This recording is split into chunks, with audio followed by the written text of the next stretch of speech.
buttons, right? Yeah. Let me know you ready. I'm good whenever you're ready. It ain't got to be perfect. yeah. We run after perfection all the time. I mean, I feel you on the perfection, but it's a hard master to serve sometimes. It's hard to master. Yeah, facts. Well, we'll go ahead and get it started. Man, it's been a long time since I've been on this side of the camera. Oh, go figure, right? Yeah. So. And that's why today, this is YBZ, the podcast. This is your man, Furious, from Furious Labs Productions. Already. And sitting in the hot seat today, guess what? We have the originator, the creator, the main man himself, Disurboij Jay. Hey, salutations. Feels weird, doesn't it? It feels weird. Now I see how these motherfuckers feel when I start doing that shit. You know what I'm saying? Shit. All right, it feel weird. It do feel weird. But that's a good thing though, man, because you know what? We always talk about giving people their flowers, right? Word. Yeah. So here's one of those moments where we, myself, the audience too, can give you your flowers. Oh shit, I appreciate it. Man, because think about it. The last time we talked, we were talking about your shows and how they developed over time. You had a little bit of, failure here and there, and you learned from it. Yeah. And then you came out with this new version, YBZ. So I guess my very first question that I would ask you to elaborate on is, what do you think the biggest difference is between the two? That you sat there and said, you know what, I need to make a change. From what we were doing last time to what we're doing now? Absolutely. Well, from what we did last time, start on the prep side, we wasn't really ready to do nothing. Okay. You know what I'm saying? It was a hope that we were just that lit, and you know what I'm saying, and that we just put something out, motherfuckers just gravitate to it. Okay. So we was on that type of time. Yeah. And that don't always, you know what I'm saying? We don't come from that. And I felt bad when we did that shit and it came out the way it did. Never mind how it got fucked up.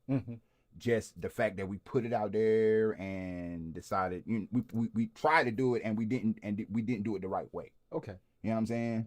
Like now, you see the cameras, you see the lights, you know what I'm saying? We didn't have none of that shit. We had a fucking iPhone. You got to start somewhere. And I don't know what the fuck type mic this dude had. He had a mic set over there. So for all we know, we would have filmed that shit and that shit would have came out. Shit did a motherfucker. Okay.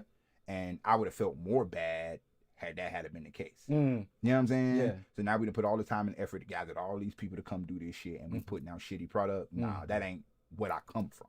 Okay. You know what I'm saying? That, from all them times throwing parties or shit, DJing by myself, that ain't what I come from. You know, we come prepared. We come ready to go. You know what I'm saying? So do you feel like at that point in time, you guys were just sort of doing it in a bubble and you didn't have a lot of influence? Yeah. Okay, that's fair. That's fair. So fast forward to now with the current iteration and production, what are some of the coolest parts of that make you look back and smile and say, yeah, I think we got it right? Shit. I don't know. Some of the coolest things. Yeah. You know what, man? For the longest time, and I think I talked to you about this or whatever, I wouldn't watch myself. Why is that? Because I thought that shit was like kind of being vain and, you know what I'm saying? Kind of being, like, what kind of dude is you to be looking at your fucking self?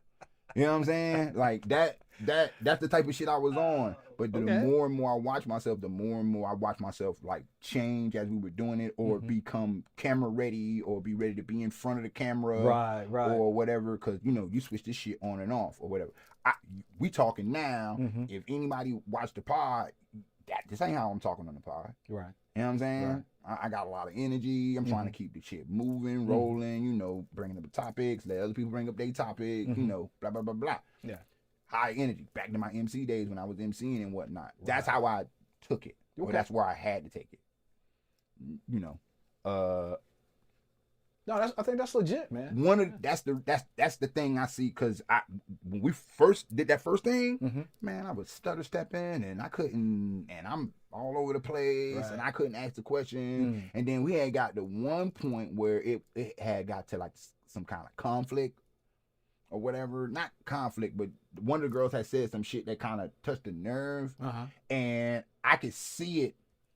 I could feel it like waving over my face or whatever. Wow. Okay. So that's like mad, like not cool. Yeah. Especially if you hosting some shit. You're supposed to be the one, you know, even if it touch, you know, home, you got to be able to, you on camera. Yeah. You got to be You got to have the shields up. Yeah, you got to have your shields up. One, and then number two, if you don't have your shield, you got to have a way to, you know, kind of retort back, you know, say something else or say something to her. Or at least de-escalate. Right.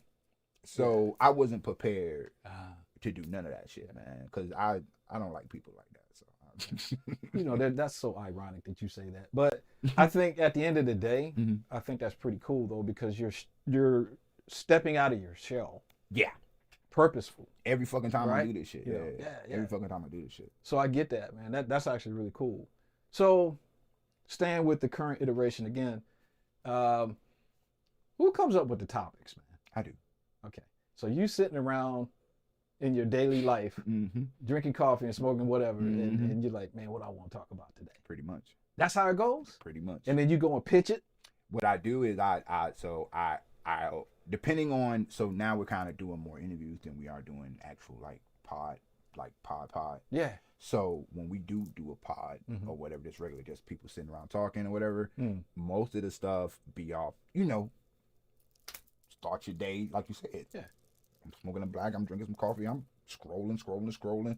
I'll see something that looks interesting, but I gotta keep it kind of relevant to here. Okay, yeah, and I would imagine that's pretty tough. Right, it is tough, and that's why the subjects come few and far in between, because you can't, everything don't translate to Okinawa.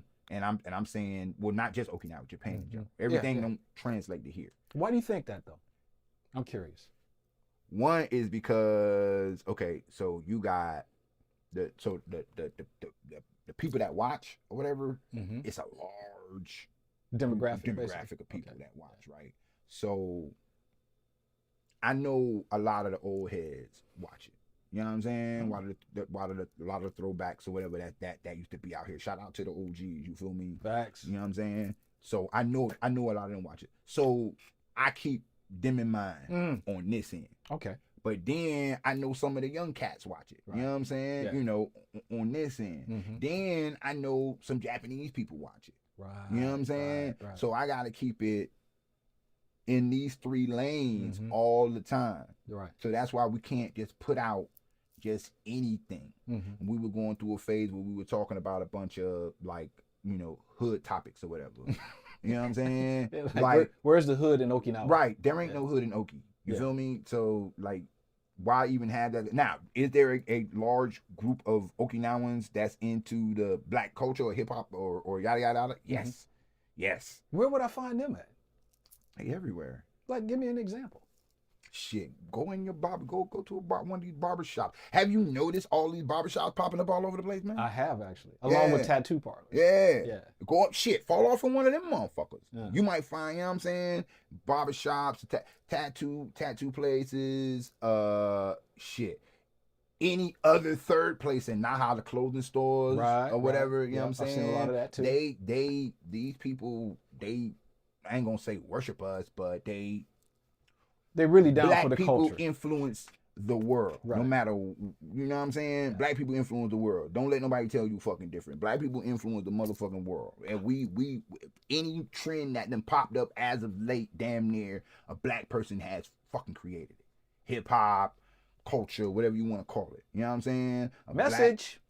Message. Right. A black person has created. We influence the world. Look at these motherfuckers walking around here with throwback 90s baggy pants and whatnot. True. You know what I'm Jerseys saying? And all of that. Right. You go to a store down on like Gate 2, you know, like I don't know, name your favorite shop. Yeah. And they all have that New York vibe. Right. Going on, you know what I'm saying? Which is crazy to me because I mean that's a smooth 5,000 miles away. Right. But you know, running into that little topic a little bit deeper and talking about the influence of black culture in a place that has, as far as I'm concerned, a deeply rooted culture of its own. Yeah. I find that fascinating, you know, that you see both at the same time especially in the iteration that it is here, specifically to, again, Okinawa, Japan. But and I suppose you could say the same thing in like going over to Tokyo. Or, Hell yeah. You know, probably Shibuya. even more so over there in mainland than here in Okinawa. You would see it. Yeah, okay. More in a big, heavy, condensed city area, whatever, you know, urban type or whatever. You know, and it fit. They're not being disrespectful. You know what I'm saying? They're not being disrespectful with it. Now there is a culture in that culture, and I don't even want to get in that because I'm getting away from the whole fucking other thing that you asked me about picking the topics and shit. It's okay. But there is a group within that group that want to participate but don't want to participate. What's that saying? Everybody want to be a nigga till it's time to be a nigga. Facts. You know what I'm saying? That's facts. So there's a group of them that play by that rule. You know what I'm saying? We want to be niggas over here. Right. Away from y'all. And you feel like it's because they don't want to be portrayed as such from their own people? What you mean? Like, what you're saying is like they're hiding it? It's not that they're hiding it. It's just that they want to do it their way, and they don't want us to tell them. You know. So it's interpretation, right? Yeah. They don't want us. It's we wanna be hood in the way we want to be hood. We don't need you to come over here and tell us how to be hood. But ironically, they don't know what hood is. They don't know what hood is, right? So it's all bullshit to me. You know what I'm saying? It's all bullshit to me. It's kind of funny when you think about it. That's like over here. Like they're like, from what I heard. Hearsay. Yeah. The reggae community out here, or whatever. You know what I'm saying? Yeah, I'm saying it. The reggae community out here don't want the Jamaican people to fucking throw the parties and the events out here. The Japanese reggae community, but they want to do it themselves. They don't. That's like I said. Everybody want to be a nigga until it's time to be a nigga. You know what I'm saying? So I feel like it's just that. Okay, I'm seeing a pattern.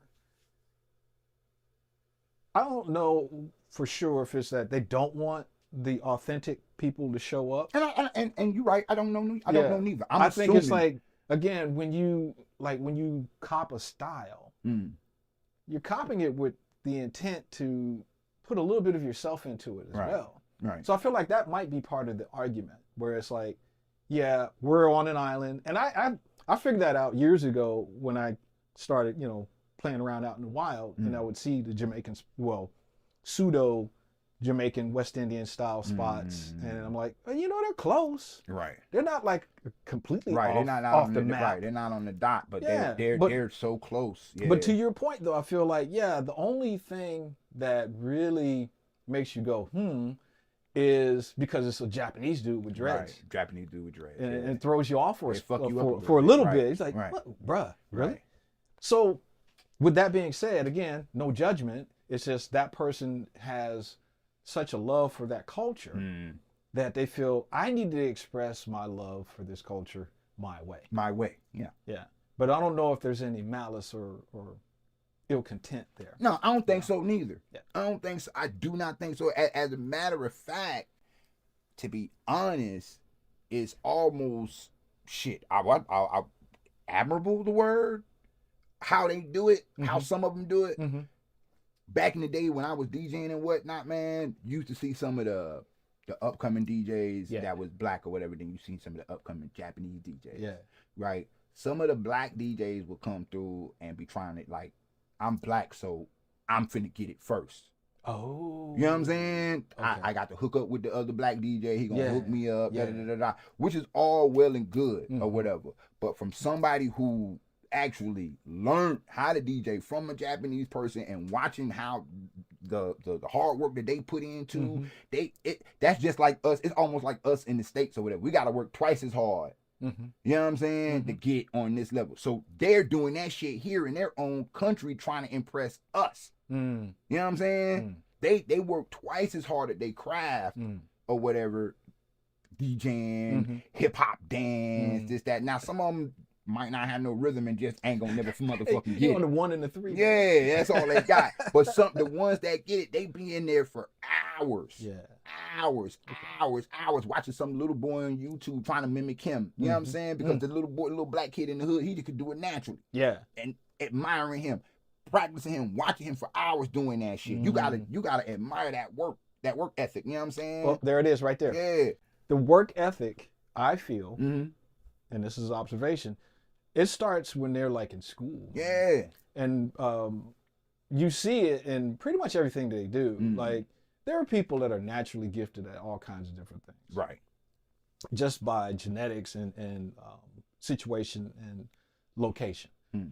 The beautiful thing about what we see out here, especially with the homies on the Japanese side, Okinawa side, is that work ethic that was ingrained to them early on, they pull that and they immediately infuse it into whatever it is they're doing. Whether it's painting a car or doing DJ work or playing an instrument. Right. Their work ethic alone is what separates them from everybody else. It's not that they just absolutely want to be better, but they absolutely are in love with whatever it is they're doing. With what they're doing. And they want to know every little subtle nuance. And I'm going to tell you a secret that kind of unlock a door into their culture. If you're an American that happens to be dabbling in that same field, if you're working just as hard as that's how you get into that culture. They have to see the work. They got to see the work. They want to see the work. They want to see the work. You know what I'm saying? Barbers. Yeah. You know what I'm saying? Prime example. Shout out to my man Just. You know what I'm saying? One time for Just. One time for Just. One time for Just. Prime motherfucking example. Just left his whole, at the time, family, you know, here or whatever, went to the States for a whole year, got his barber license, did that. He was already cutting hair. He just wanted to be more certified. Right. Yeah. He came back, started doing that, started opening up shops left and right out here. The Japanese people seen that shit and came to him. Right. They went and got him. Hey, yo, we like how you moving out here. We like, the shop and this, that, or whatever. Come fuck with us. Come fuck with us. Come over here. I'm opening a shop over here. Come fuck with me. Right. You know what I'm saying? Right. Come, I got a shop over. Come fuck with me. That's a prime example of how you get into like that whole, when we talked about last time about how you become friends. You know what I'm saying? How do you become part of the culture? Part of their culture, because especially in Okinawa, these motherfuckers, they gonna work. Yeah. You know what I'm saying? That's all they know how to do. That's all they know how to do. Well, on the other side, they know how to party too. Right.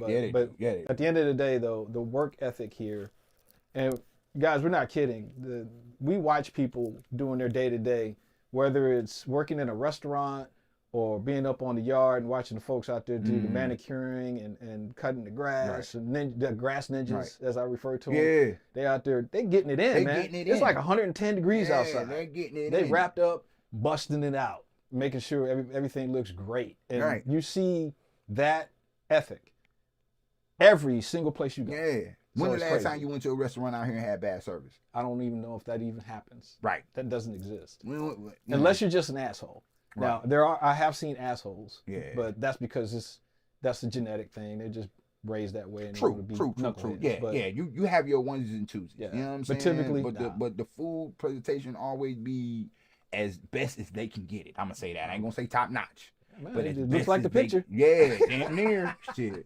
Sometimes, you know what I'm saying? Depending on where you eat at. And it's funny because so we'll talk about restaurants for a really cool example. Like one of my favorite places to go is American Village. I don't know how you feel about the place, but I've always been impressed with the amount of things that they have there.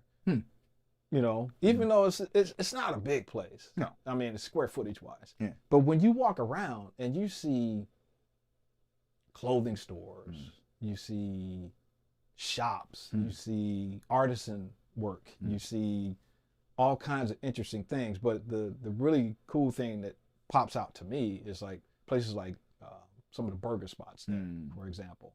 Because I'm a big burger fan, right? Me too. I like living in California, I was all about, Fat Burger, because I lived all over Southern California, and I could always find one of those places. Word. And it was something that, like, stayed in my head. So that was, like, the blueprint. Right.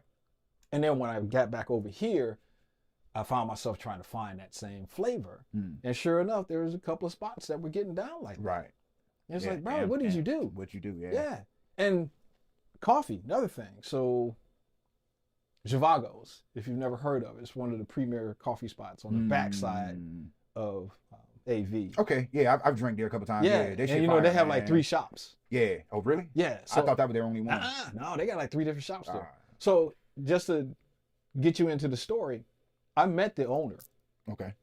And he and I hit it off, and I was like, yeah, well, you know, I do photography. I like to shoot your store, bro. And he's like, oh, absolutely. And in doing it, I was also getting a nice interview out of him. I says, so all of your stuff, like Zhivago's in particular, reminded me of Seattle and Portland, Oregon. Okay. And not just the flavors. I'm talking about the vibe, man, the motif. I walked in, I felt like I was getting transported back to Seattle, Washington. Yeah, it is a nice vibe in there. Yeah. So this is where it gets cool. So as I'm talking with my man, I said, dude, why is it that you guys have this beautiful aesthetic the way it is? Where did that come from? He says, to be honest with you, we go back and forth to the States. We have people that work in key areas all over the country and in coffee shops. And our thought process was we wanted to bring that back here to Okinawa. Because one, it's business. Yeah. It's good. It's big business. Everybody loves to drink coffee and and have a really good view of the sunset. So that's what makes this place so fabulous. But that's what he was talking about. He's like, yeah, I send my guys every 6 months. You're right. They go back to the States. Exactly. And they work in those shops. And work in those shops, yeah. And then they come back and they give us the full report. Give us, right. You know, that just goes back into what we were talking about. Yeah, it's mad dedication. Japanese folks are not playing. They're not playing. If you want somebody to take your lunch money, fuck around and stand next to a Japanese person. Yeah, you know, they're gonna get you. To put a cap on that, man. Whenever you first see them Bill of Lawsons, time how long it take for that motherfucker to get up. Yeah, yeah. Well, he bullshit. 7-Eleven, Family Mart, any of those joints, anything like a specialty convenience store. Yeah, because that's a culture. Yeah, how you see Japanese people ain't playing. Yep. When they say coming soon, see how long that soon is like next week. Like next week. Goddamn it. Soon as like next week. We only thing we needed was the Lawson sign. Goddamn, that's and they got to put the bulb in. That's it, bro. That is it. Put this bulb in. This bitch open. Goddamn shit. All right, that was a good conversation. Okay. So I want to hit back on some of your stuff that you were doing before you got into the podcast. Okay. You know, just a little bit. No, crazy. No, it's fine. So we got a couple of topics here. So I know you were a DJ. Yeah. And we've already surmised that you were taught by somebody, right? You want to talk about that? So I started at this little spot called the Drunken Monkey or whatever. Damn, that's a dope name already. Yeah. So it was shout out to my dude Ben one time for motherfucking T. They owned it. And I at the time was living up the street from there. From that bar. Right. And I knew they were open and they had been talking about it, and then they finally opened it. They had turntables in there and they had a bunch. It was supposed to be a reggae bar, sorry. It was supposed to be a reggae bar, and they had a bunch. They just went out and just got a shit ton of records. Right? Because what it was I think Ben was trying to learn how to DJ, which he eventually did at some point. Okay. He was trying to learn how to DJ, and he wanted to. This bar, it was just records. It wasn't just one particular. It wasn't reggae. It was. So he had a mix of genres. Okay. So he was going hard in the paint. Right. Yeah. He had a mix of genres. Right. And so I used to visit there a lot, and I would be back there like fucking around. I cut to flashback, Florida. Okay. Right. So me and this white boy I grew up with. I don't know, white boy, Cuban, half and half. He was half Cuban, half white. Me and this half Cuban dude I grew up with, once named Frankie, one time for Frank or whatever. Frankie. He fucking had turntables. And that's when I first started fucking with turntables. Okay. This is like, we were like 15, 16 and shit. Oh. And at the time, because I'm from Florida or whatnot, at the time, Jam Pony was fucking on fire. Anybody from Florida, you know what I'm saying, past, present, especially my age or whatever, y'all know who Jam Pony is. Jam Pony mixtapes, da-da-da-da-da. We wanted to do that. Okay. We wanted to do that. And I think he wanted to make a tape for his old lady at the time or whatever. And so that's what kind of fueled it. Yeah. So he went out, bought turntables, bought a mixer, you know what I'm saying, bought everything, got a bunch of records, and we was in there fucking around and pretty much, play the record, MC over the record. Check. Is what Jam Pony mostly does. They're not mixing in anything like that. They play the record goes play. One time, you know what I'm saying? So this was a classic version of hip hop. Yeah, this was like the 90s, like mid 90s. Oh, so to me, the 90s was the golden. Golden, yeah. So, but Jam Pony had been around for a minute. Okay. So way before we started even thinking about being alive or whatever, Jam Pony was around. You know what I'm saying? Yeah. Anywho, so that's where me fucking with turntables came from. Okay, gotcha. Back to the Drunken Monkey, I'm fucking around back there. I used to just fuck around back there. Mm-hmm. I never got a chance to actually play with turntables again since then. Wow. I never thought I would, be in front of some turntables again. He was like, go ahead, knock yourself out. Okay. And that's how that shit started. Mm-hmm. So I considered myself at the time a big music head, and I listened to a lot of music, so I'm like, I know, this. So I would be in there making motherfuckers' ears bleed for like 2-3 hours and shit.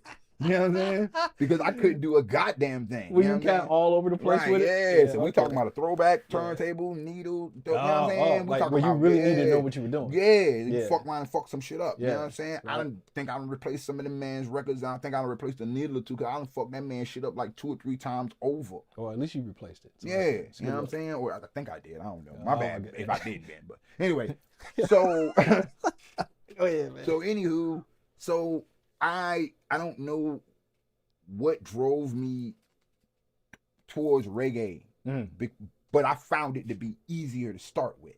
Okay. Or whatever. All right. And so I started doing reggae or whatever. And at the time, fuck, man, I always fuck the place name up, man. But over there in Chatan, I think not Hamby, but like near Snobby or whatever. Right. What's the place? Blue Beats? Blue Beats? Yeah. It's a record store. Oh man, you're going way back, bro. Yeah. So that's where I used to get my records from. Okay. And at the time, they had the little rhythm joints had started coming out. Or whatever. Yeah. And so they had every song with the same rhythm. Mm-hmm. So I thought that was easier to start with. Well, yeah, because you can train your ear. Right. Let me start mixing these two. It was the same. It was a different artist all the time, but it was just the same. But the RPM was pretty much the same. Pretty much the same. It's actually the very same, just the same beat. Right. Over and over and over. Gotcha. For those who don't know, when I'm saying rhythm or whatever, I'm saying, rhythm or whatever, I'm saying the same beat. Okay. They saying the same beat. But just a different artist. But different artists. Beanie Man would be one song, and then what? Peter Tosh on the right, you know what I'm saying? So I would, start with that, and I would buy a bunch of them, take them back to the Drunken Monkey, and just be in there trying to catch the beat and whatever. Then that took like a couple months, right? So I decided I'm going to stay in. So I started picking up other, records from Blue Beats or whatever, other records, just reggae, purely reggae at the time, right? I wasn't ready for hip hop yet. They were just too much chaos in hip hop. It's just a little bit more math involved. Right, that was it. But I wasn't ready to compute none of that shit. I'm ready to go right now, right? Gotcha. So, what I did was I asked the boy Rudy. One time for Rudy, baby. He had Dragons popping on Thursday night, reggae night. I asked Rudy to give me a shot. Yeah. Right? So I'm in there just trying to train myself, come around for the time to go do the shit. Yeah. I ain't pull up. Oh. Why not? I was shook like a motherfucker, man. Oh, come on, nigga. I was shook like a motherfucker, man. I was shook like a motherfucker, bro. I was shook like a motherfucker, man. I was shook like a motherfucker. My fear was getting booed. My fear was, you gotta get off the table. My fear, because I didn't, what if I played this wrong? You know what I'm saying? But you had been practicing though, right? Right. And you felt comfortable. I thought I was good in the bar. Yeah. But did any of your homies actually give you any kind of critiques? Well, see, okay, so, because before they even got to that part, I had got with all my niggas at the time, 1D Mac, One Just, shit. I don't want to name drop, but I gotta keep it a buck. Fucking AK, you know what I'm saying? For those who don't know, A-Witch, you know what I'm saying? Do your math. Yeah. We had all started throwing parties out here. Okay. And we threw one of our first parties at the Drunken Monkey. You know what I'm saying? And I was, I guess, good enough to play at that party. And that week, hey, yo, we had motherfuckers hanging out the goddamn door in that bitch. That shit was... That's when you know it's real. That shit was deep. That's when you know it's real. Deep. Motherfuckers couldn't get in. It was dripping out the door. Wow. 5-0 cat to come through. You know what I'm saying? Boys came through a couple times on the noise ordinance shit. Yeah, man. That's how that shit was lit. Right? Yes, lit. Right? So I figured I did that. Yeah. Go do that. Yeah. Okay, so what happened? Come on. What it was, so I had started changing over to CDs. DDJ 2000. Right. Okay, I had to change over to CDs and shit, right? Yeah. So what it was, and that's what it made me more nervous because I'm like, fuck, so I didn't have enough time to burn enough CDs because at the time, shit, I'm going to a goddamn fucking what's the internet cafe? Yeah. That's how I was burning all my fucking discs because I didn't have no computer, bro. Wow. I didn't have no computer. Damn. You know what I'm saying? Yeah. That's hustle. You feel me? That's guerrilla style. Guerrilla style, you know what I'm saying? I'm It burning all my CDs at this internet cafe or whatever, and I didn't burn enough music at the time, and I wasn't ready. I wasn't even ready for a whole hour set. I was just getting ready to ask you that. What was the average set time? I could have gave you like an easy 15, maybe 30 minutes. Right. But just in case Rudy wanted me to keep going, I ain't have a whole hour, 2 hours. I have a whole set to go. You know what I'm saying? Yeah, man. And that shit made me fucking nervous or whatever. It's shit. Part of the reason that started this shit right here, my grace. Oh shit! It's part of the reason that started this shit right here. That goddamn fucking microphone. The fucking grays. We know you got gray hair, bro. Yeah, gray hair. You know what I'm saying? That's how that shit fucking started, man. Fucking being nervous about that shit, right? Yeah. So he cussed me out, rightfully so, like a week later, because I was trying to duck him. Oh, you know what I'm saying? Like a little bitch. Yeah. So he found me, cussed me out properly. You know what I'm saying? I earned it. I earned that cussing out. Bet. So I asked him again, like, yo, let me get another chance. Okay. You know, and he, fuck, hey, yo, be here at this time, motherfucker, and da-da-da-da, don't be late if you late. If not, it's scorched earth. Don't even fuck with me no more if you don't pull up. Yeah. You know what I'm saying? That part. Right? I pulled up. Okay. And I think I said this on one of the pods. I think the very first song I played was by Capleton, and I played Jaja City, and motherfuckers went to bam, bam, bam, bam, smashing that motherfucker, smashing the tables and shit, and that shit brought tears to my eyes. Like I literally influence, baby. I literally cried, bro. No. I cried tears. I didn't change the song because I was too busy fucking crying. Yeah. I let the song play longer than it was supposed to because I was too busy up there. Not bootleg, but you just tears of joy, man. Right? Yeah. I had the next song queued up. I just, Yeah. So was there a particular reason why you had that particular track queued up, ready to go? Because I enjoyed that song. Okay. I enjoyed that song, and I knew every time when we be like at the reggae parties or whatnot or whatever, and when that song came on, that's what I do. You know what I'm saying? Yeah. I'm leading with this. Right. At the time, that song, when I heard that song in the club or whatever, especially if it was like a sound or a DJ I really like, and I gotta get them going. Yeah. So you paying attention to the culture, right? You know what I'm saying? So I was like, fuck. So I said that was the first time I'm playing. The moment I let that motherfucker go, man, motherfucking Big Rudy. One time for Big Rudy, goddamn Blade. Them motherfuckers, Big Blade. Yeah, because we was in Dragons and shit. Motherfucker Blade, them motherfuckers. Bam, bam, bam, bam, bam, bam, boom, boom, boom. They was in that bitch going crazy, and it was a lot of people in there too. Yeah. So the moment they did that, everybody fucking lit up in that bitch, and I was gone. You know what I'm saying? And that's how I started DJing. Okay. Yeah. Bro, you're a cultural phenomenon from the sound of it. Shit. Hey, I ain't gonna hold you, bro. I ain't gonna hold you. Immediately after that, I was fucking everywhere. That's why. So what were some of the other places you spun at? Shit. I spun at Utopia. Oof. For those that don't know, Utopia that's a badass spot. Yeah, I spun at Utopia. I spun at B Green. Can we talk about B Greens for a second? Yeah. That was probably one of the most fascinating places on the entire planet. Yes, it was. B Green. And I hate. I don't know what it is now, man. It's like that's why I was about to say I hate what it is now, and only because. So the dude that taught me, Hiroshi. Yeah.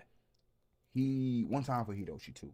He was not only a good DJ, but he was like a good, like, he had a good, like, ear for, like, speakers and shit, because they built all of that shit. Yeah. They built all that shit from hand. Speakers and shit. I watched them build. Yeah, and they had a dope-ass system. Right. I watched them build them towers and shit or whatever. And compared to what the current spot that's in there now, because there's another club there now, the sound system, like, if they had that sound system, then I would probably go to that club. Right. You know what I'm saying? Because that place was a vibe. Yes. All by itself. Yes. It was a vibe. Yes. So just like slums. Yes. Yeah. So that I know we're getting nostalgic. I did that on purpose too. B Greens, man. B Greens was my Okinawa education, bro. B Greens was my Okinawa education. Everything I know about Okinawa, I learned off in B Greens. Yeah. All the staff. One Stomu, you know what I'm saying? Yeah. Shit, all of the goddamn security, if you were security, you ever worked at B Greens. Shit, I was security at one point. That's how I got started working in the club down there. Right. I did security. Yes, I did security. I was knocking niggas out. It's the small ones that you got to worry about. Shit, they never seen it coming, bro. The stories I could have told about, I could tell about that. Yeah. So everything I learned about Okinawa, I learned in B Greens. Right. Them Japanese Hiroshi, Hisashi, fucking Stomu, like all them cats taught me everything. Those were your senseis. Yes, they taught me everything about Okinawa. Every motherfucking thing. And I'm talking about everything. Anything good to anything bad. I'm talking about whatever bad you think you know. They know something way worse. They showed me something way worse. Oh, motherfucking worse. I had adventures like that too. But not as a DJ, but as just doing the producing and engineering stuff. Yeah, that's deep. That's deep. The thing that used to crack me up about B Greens, the Aomori water coolers. Yes. Bro, I used to watch people just get skied. Yeah, fucked up. Yeah. Get skied. Yeah, drinking that. Because here's the thing about Aomori. Aomori looks like water. When you walk up on it, you think, oh man, I'm going to get this cooler and get me some water real quick. No. I had a couple cats fuck around and do that shit by mistake and thought, you know what I'm saying? Yeah, thought they were drinking water. You know what I'm talking about. Yeah, hell yeah. Yeah. Take one of those, two of those to the head, it's a wrap. It's a wrap. It's a wrap. They're going to have to pour you up the stairs to get you out. But one time for the water coolers that are freaking B Greens, rather. Green, you know what I'm saying? For real. For real. Taking motherfuckers out one at a time. And with rapidity. Yeah, there goes another one. There goes another one. Yeah. And you can just imagine the females that were drinking that shit heavy like that. Like, them with some pros. For real. You know what I'm saying? So, what does that they tell you when you first come here as an American? When you first land here, one of the briefs that you'll get, do not try to outdrink an Okinawan. Yeah. Don't do it. And you know, you got the guys that, oh man, nah, dog, I'll put the motherfuckers on the table. Okay. They have to pull you out. Somebody come and tuck this little fella away, give him a binky, give him his blanket. Their gut built different, man. Their guts are built different, Paul. That shit is made out of Teflon. It's made out of Teflon, man. Nothing sticks. That shit built different. Real. Yeah, they got different type livers, you feel me? Yo, man, that thing is like a processing plant. Maybe, real, I don't know. It's like, they got a special bacteria in there. Yeah. It's probably Champion Gorda or something like that. Yeah. But what other spots did you spend at that like really, really helped you move into where you felt like you were a professional at it? Well, between those two spots, and then I was doing like parties on the side with my homeboys or whatever. FEU, we call ourselves the Few at the time. Okay, right on. It's a dope name. Far East Underground. Nice. You feel me? So we threw parties like at third floor, but what we were trying to do, find out like our own places. To like an empty spot that wasn't popular. Are we talking third floor at the third AV, floor over there where it used to be at AV? Right? Yeah. No. The one that used to be in AV, the one that was that goddamn thing, the tower, the thing, the cafe on top supposedly spins and shit. Oh, yeah. Right at Fawcett. Yeah. Okay. Yeah. Over by the money exchange. Yeah, that's where third floor was at one point in time. Okay. And we were throwing parties. We spent off in there a couple of times. I spent off in there a couple of times. Yeah. I don't think we ever did we throw a party in there? We might have thrown a party in there. I don't know. Yeah. That was There was like 2 or 3 clubs in that particular building. Because at the time it was third floor and it was King of Mania. King of Mania. There we go. Yeah, I spent in there too. Yeah. King of Mania. I spent in Now, King of Mania was Japanese only, though. Yeah, right? Japanese only. Yeah. I spent in King of Mania. So that's the thing. Here it is. It's a Japanese only club, and they got a nigga from Florida spinning. Well, I knew one of the, so at the time, man, like, so what it was, god damn, what's my man name? Fuck, hey, don't beat me up, because he be doing boxing and shit. Goddamn, don't beat me up. So One Way Productions, right, at the, well, you know what I'm saying, One Way Productions was going, and my homegirl Azu was like one of the people that was like curating that shit. Okay. And went, Mo, my bad. Mo, don't fuck me up, Mo. God you damn. talking about Mo? Yeah, Mo, yeah, One Way Mo, yeah, oh rapper Mo, don't fuck me up, bro. Yeah, don't hurt him, bro. Don't hurt him. So Mo was throwing parties. They were doing parties because they were throwing parties for their artists so they can get they like singles and shit out. And Azu was the one that was fucking curating that shit. One time for Azu, you feel me? And she, you know, me and her was tight. You know what I'm saying? Me and her was fucking, that's like sis. You know what I'm saying? And she knew I was DJing. And all she had to do was ring, hey, so we doing this party. You want to come through? You want to open up? You know, the kill the in between space. Shit, fuck it. All right, cool. You know, get you a little something. Come in. You know, get to be at this Japanese party, which fucking got lit at a certain point. Cause when Modem got up, that shit got. Oh, I remember. You know what I'm saying? Yeah, I remember. So I'm like, fuck it, yeah.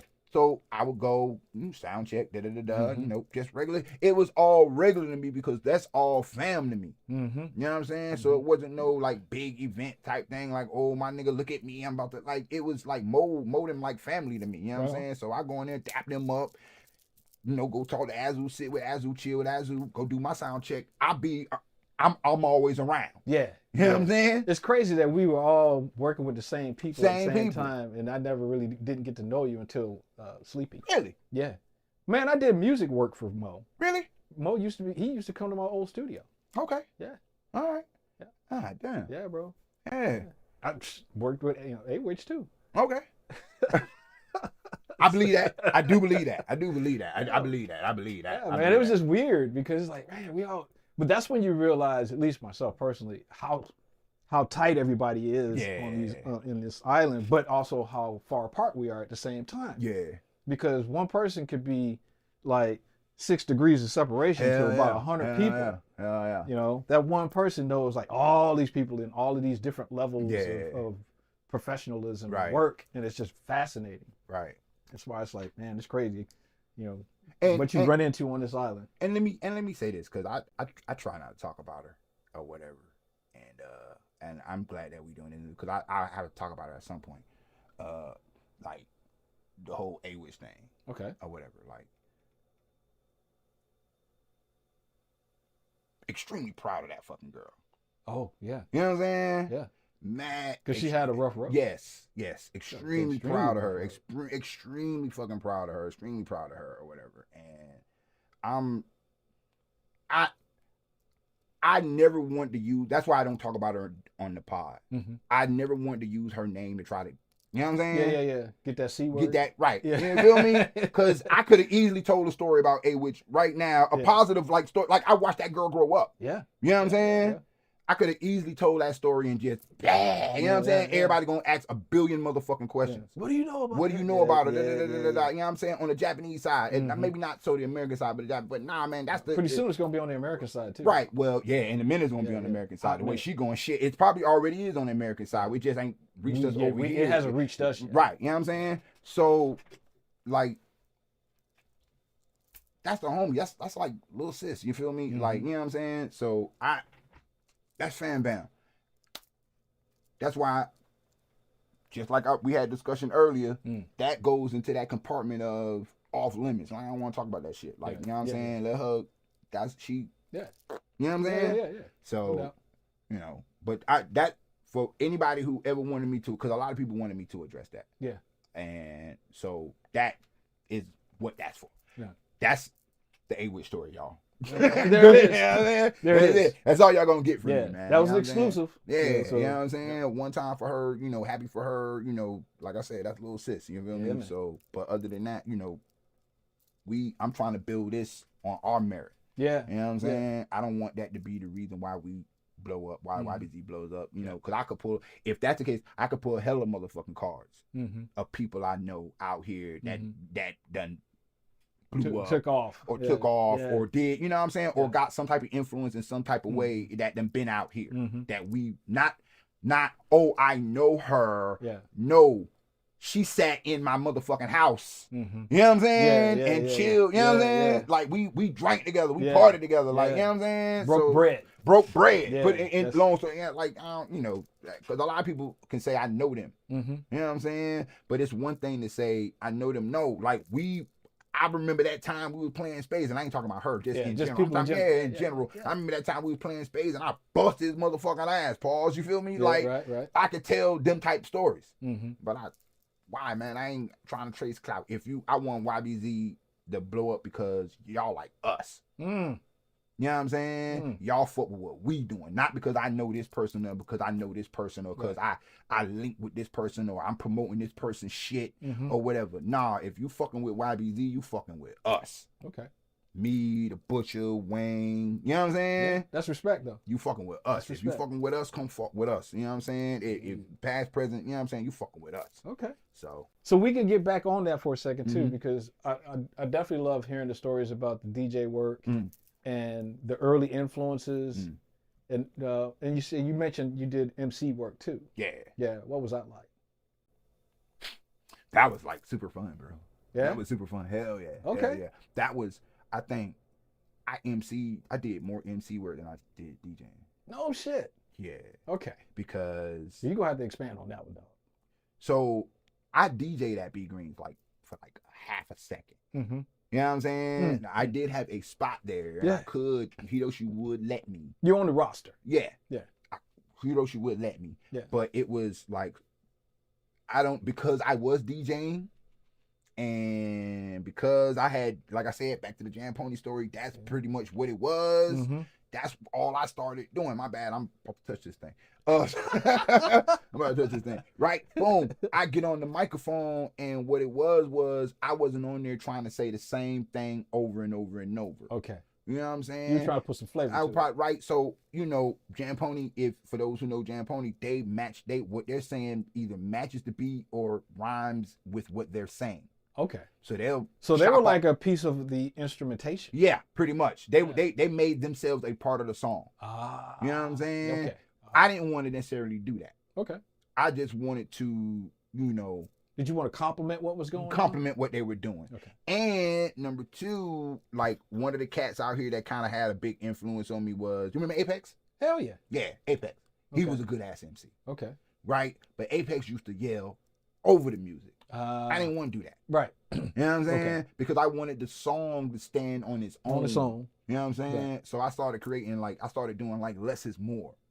You know what I'm saying? So I get on the mic or whatever, and you know, he'll probably open the song and I'll be like, yo, this your boy J, one DJ D, y'all ready to go? And then bang, and then the music will start playing, and then just let the fucking music go. Yep. You know what I'm saying? The music. Release the hound. Right. The music gonna do everything else. You know what I'm saying? And then every now and then I'll probably say some bullshit, you know, like I said, DJ D, you know, blah, blah, blah, blah, blah. You know, get it back up. Yeah. And then because you're watching the crowd the whole time. Yeah, it's like a fucking slingshot. Like pull the motherfucker back and then let that bitch go. I ain't gotta say nothing else after that. You know what I'm saying? Future MCs, pay attention. Right. I ain't gotta say shit. Yeah, less is fucking more. Nobody come there to listen to you. You know what I'm saying? Nobody comes there to listen to you. They want to hear the song. My job is to hype you up, to let you know the song going. And if you got a good DJ, like DJ D was, a DJ Hisashi or shit, goddamn my man over there at fucking Epica now. Hisabo?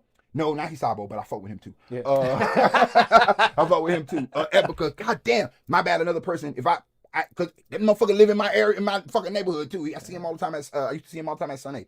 God damn. I can't think of his name right now, but it'll come back. Maybe come back. It'll come back to me. But he's obviously a badass. Right. He's the goddamn. Every DJ I name will kill any DJ you know. Woo! You know what I'm saying? Any DJ on your roster, they gonna get him. Them 3 DJs will destroy your ass, and half of y'all know it, or the people that know. If you know, you motherfucker know. Anywho, they'll bring the fucking beat back. Right. So I'll go through my spiel, yo, this your boy Jay, I got one DJ D, and then he'll let the song go, and then I'll say some shit like I said, and then when I fucking put the music back up, it'll be right back at the beginning again. Oh, so you guys had a great time. So we building up the song or whatever. Yeah, so when I say what I say, I got say, you know, one time and on or some shit like that. Boom, song will play. Right. Song will do its job. Right. I ain't gotta say the DJ shit. doing his job. The DJ doing his job. Right. Song is just the instrument. Right. Yeah. So the DJ and the song doing what they supposed to do. A good MC supposed to highlight that DJ, not the other way around. Nobody gives a fuck about the MC. Right. I just happen to be good at it. And hear me out for a second. You are talking about something that when we talk about hip hop culture and the days of Kool Herc and all those cats up in New York, the whole point of the MC was to help move the crowd. Yeah. Right. And you're the barometer on how the temperature is going with the music, with the people. So your minimalistic approach, I feel like that's probably one of the better approaches as opposed to being like somebody else where you're constantly all over the place with it, and it's a distraction. But the way you're describing it, it's more of, again, a cohesion between the music, the DJ, you, and the crowd. Right. That's a pretty accurate description. Yeah. The best example of that, go to any reggae fucking party, and that's how most selectors and, you know what I'm saying? Ooh, he even said selector. More selectors and more DJs or whatever. That's how they fucking get down. Yeah. The selector know the next song, the MC know the next song the selector gonna play. Okay. You know what I'm saying? Right. He know the next song. So he gonna say whatever he's gotta say before he drops to that next song. Right. Because you guys are in unison now. Right. You're supposed to be in unison with your DJ. Yeah. 1, 2, if the MC also helps patch them holes, because sometimes it's holes or it's off beat or something. Yeah. So let's say I'm going from this song that's going this fast. You know what I'm saying? Yeah, we're like 105. How do I get down to 85? You know what I'm saying? But not right now. If you want to slow it down, that's where the MC come in at. Right. He come in and help him. You know what I'm saying? But again, I don't want to hear, yo, blah, blah, blah, blah, blah, blah, blah. No, nobody gives a fuck about that shit. We about to go to the next song. Get everybody hyped so you can go to the next song. Pause, mix, break. Right. Thank you. Thank you. Thank you. That. Yeah, you know what I'm saying? Right? So, you know, but I guess now we in this culture. Yeah. You know what I'm saying? Everybody, if I got a mic in my hand, I'm the star. Or, you know, never mind who's spinning the records or this, that. Yeah. That's why I could never MC ever again. Oh, wow. Because I feel like there's a loss there though. I mean, it is what it is. Yeah. But you know what? That's just the way it moved now. You know what I'm saying? Yeah, well, yeah, we can attribute it to evolution. Right. But every once in a while, you know, nostalgically speaking, people like going back to particular styles. And when they do, I'll be there. And when they do, I'll be there. Shit. Say less. You know what I'm saying? Say less. If everybody say, yo, would you ever MC? Would you ever fucking, you know what I'm saying? Again, if it's the right situation, hell yeah, I'll pull up. All right. Too easy. Especially on the MC tip. If it's the right situation and I know what it is, and I know what it is or whatever, then yeah, shit, I'll pull up. I'll get on the mic real quick. You know what I'm saying? That's what's up. Yeah. Well, I feel like, man, there's so many other topics that I would definitely want to explore, but I know, you know, we're always on a bit of a time crunch. Yeah. Shit.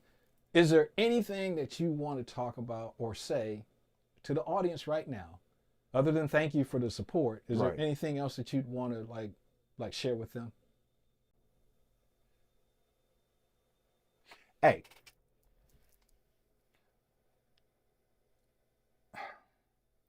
all these. So, thanks for the support. Thanks for the support. That's one. Right? Thanks for the support. That's one. Okay. But nah, man. Like, okay, check it. So, I see all the podcasts out here now, and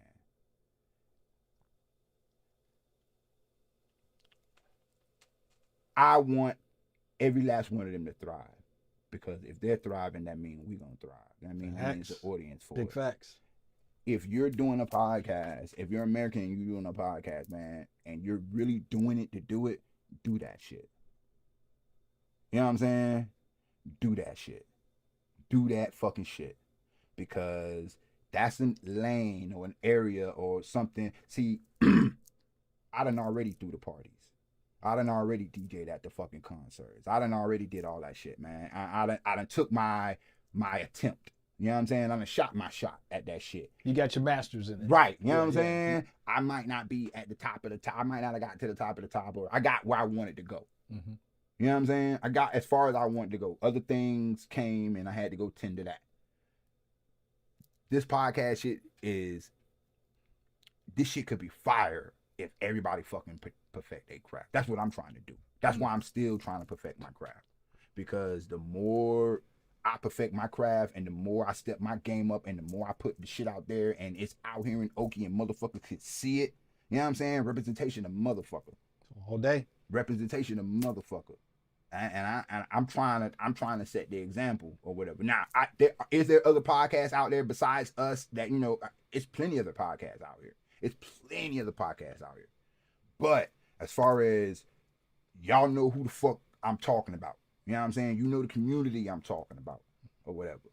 If you're going to do it, do that shit. Do that shit so we can fucking collabo and build and build and build and build and build. Because it's plenty of space on the internet for every motherfucking body. All day. But if this pocket right here, if we can get this pocket right here popping, especially American motherfucking podcasts with the perspective of any fucking thing. You know what I'm saying? Black, white, purple. You know what I'm saying? Any fucking thing. All that. If we can get that perspective cracking, then everybody gonna thrive out here. Because we're touching something that ain't if it's a podcast out here, an American, it's probably some military cat strictly on some military shit. Yeah. We just out here. It's plenty of personalities out here that should do it. There's plenty of personalities out here that I wish would do it. There's plenty of personalities out here that's doing it that I wish that they would just get fucking better. Hurry the fuck up and get better. You got that. I know for a fact you got the capability of getting better because you've already started. You know what I'm saying? So just pour more into your craft, man. Fuck all that other shit and pour more into it. That's why you don't see me outside no more as much as you used to, because I had to start pouring into this shit a little bit more than I wanted to. But I love it. That's why I'm doing this shit. If I didn't love it, I wouldn't do it. So some powerful words right there. Yeah, man. I just want everybody, because you can be a copycat and go throw some more parties or fucking go be at the club and do this shit, or you could do some shit that most of y'all niggas do anyway when you fucking post on Instagram. Most of y'all niggas already on the podcast. Most of y'all niggas already doing that shit, man. Y'all already doing that shit. So every time you posting where you at, you know what I'm saying? Get on the camera and talk about it. Like, people want to hear that shit. They might not want to hear it from me. They might want to hear it from you. You know what I'm saying?